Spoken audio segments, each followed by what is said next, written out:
Canada का visitor visa अगर आपने अप्लाई किया है, आप अपने रिजल्ट की वेट कर रहे हो, आपने आप एज ए पेरेंट्स अप्लाई किया हुआ है, आप कनाडा जाना चाहते थे, आपका ब्रदर सिस्टर वहाँ पर है, रिजल्ट नहीं आ रहा है, किन ग्राउंड्स के ऊपर कनाडा अभी वीज़ा दे रहा है, सक्सेस रेट कैसा चल रहा है।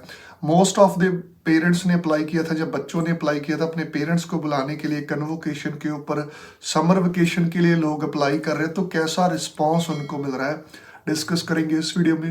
वीडियो स्टार्ट करने से पहले हमेशा की तरह मेरी रिक्वेस्ट है, अगर आप हमारे चैनल पर फर्स्ट टाइम विजिट कर रहे हो, चैनल को सब्सक्राइब जरूर करना।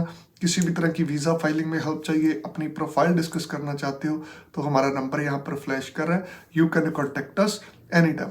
सबसे पहले अगर मैं रिजल्ट की बात करूँ, IRCC के रिसेंटली जो बैकलॉग वाली मैंने वीडियो डाली थी, उसके अकॉर्डिंग जो टेम्परेरी रेजिडेंट वीज़ा की एप्लीकेशन है, उसका बैकलॉग 10,000 एप्लीकेशन प्लस हो गया। तो ऐसे में कुछ set of the application effect होंगी। फॉर एग्जांपल अगर मई मंथ में हम कह सकते हैं कि 10,000 एप्लीकेशन लगी हैं, एक एग्जांपल देके बता रहा हूँ, एप्लीकेशन कहीं ज़्यादा लगी हुई हैं। अगर 10,000 एप्लीकेशन लगी हुई हैं तो उसमें जो है 8500 के करीब एप्लीकेशन सर्विस स्टैंडर्ड में प्रोसीड होंगी और rest of the application backlog का पार्ट बन गई हैं। तो अगर आपने अप्लाई किया है, सबसे पहले तो ये चीज़ है कि अगर आपका मोर देन 3 मंथ्स हो गया इन करंट सिचुएशन, पहले कोविड के दौरान टाइम ज़रूर लगता था, बट अगर इस सिचुएशन में 3 मंथ से ज़्यादा हो गए तो आप IRCC का वेब फॉर्म अपडेट कर सकते हैं, उसमें अपना सर्कमस्टेंसेस एक्सप्लेन कर सकते हैं, और जो आपका जाने का पर्पस था अगर वो चला भी गया है तो उसको रीमॉडिफाई करके वहाँ पर सबमिट कर सकते हैं। एक उसका अच्छा इम्पैक्ट डेफिनेटली पड़ेगा। दूसरी चीज़, अगर आपकी एप्लीकेशन अप्रैल में लगाई थी, जब मार्च में लगाई थी, तो आप थोड़ा सा वेट करें, क्योंकि कुछ सेट ऑफ दी एप्लीकेशन को टाइम लग रहा है। हमें भी रिसेंटली 2 वीज़ा रिसीव हुए हैं, उनकी लॉन्चमेंट मार्च लास्ट की थी, but according to service standard time 80% application 30 days में अप्रूव हो रही है। बट एस्टीमेट लगाना जो बैकलॉग में चले जाते हैं, उसका रिजल्ट जैसे हमारी 2 एप्लीकेशन का है 60 डेज में भी आया है, कुछ एप्लीकेशन को और भी टाइम लग रहा है, सो वेट करना पड़ेगा। दूसरी चीज़, किन ग्राउंड्स के ऊपर IRCC वीज़ा दे रहा है और अगर नेगेटिव डिसीजन आ रहा है तो कैसे आ रहा है, क्योंकि पॉजिटिव डिसीजन की सभी बात करते हैं, नेगेटिव डिसीजन की कोई बात नहीं करता है।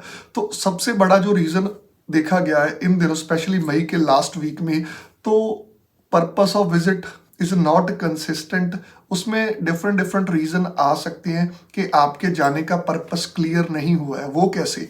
फॉर एग्जांपल आपने प्लान लगाया जी, आपने BC में घूमना है, वैनकूवर, उसके बाद आप लगा देते हो कि मैंने टोरंटो आना है, उसके बाद एक आधी सिटी आप और चूज कर लेते हो, तो वो चीज़ें मैच नहीं कर पाती प्रॉपर तरीके से और वहाँ पर आपका पर्पस नहीं क्लियर हो पाता।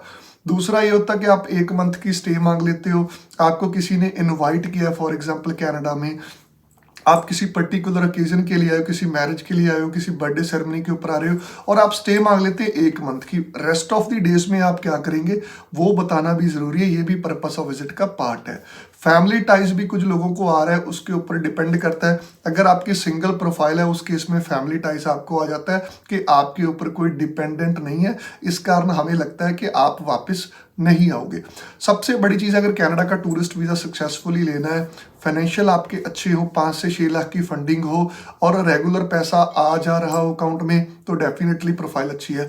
पर्पस आपका क्लियर हो, ट्रैवल हिस्ट्री नहीं मैटर करती है, अच्छे से एक्सप्लेन किया हुआ है। जब पेरेंट्स की एप्लीकेशन है, जैसे जिनके बच्चों ने कन्वोकेशन के ऊपर उनको बुलाया, तो रिजल्ट अगर कन्वोकेशन चली भी जाएगी तो ये नहीं है कि रिजल्ट नेगेटिव आ जाएगा, क्योंकि उसको उसके मेरिट के ऊपर गिना जाना है। लास्ट ईयर भी जब प्रोसेसिंग फास्ट नहीं थी तो बच्चों के ऑलमोस्ट कन्वोकेशन चले गए थे, हमारी कुछ सेट ऑफ दी एप्लीकेशन थी 10 to 15 एप्लीकेशन, तो उनके वीज़ा पॉजिटिव आए थे। किसी का कन्वोकेशन के 20 दिन बाद आया था, किसी का 30 दिन बाद आया था, तो वो एप्लीकेशन उस मेरिट के हिसाब से ही कंसिडर की जाती है, आपको वरी करने की ज़रूरत नहीं है। बट फाइनेंशियल अच्छे से लगाओ, प्रोसेसिंग थोड़ा सा डिले हो सकता है क्योंकि बैकलॉग इंक्रीज हुआ है, बाकी ओवरऑल अगर मैं वीज़ा ट्रेंड की बात करूं तो काफ़ी ज़्यादा अच्छा है। तो see you guys in the next video, don't forget to subscribe our channel and press on the bell icon.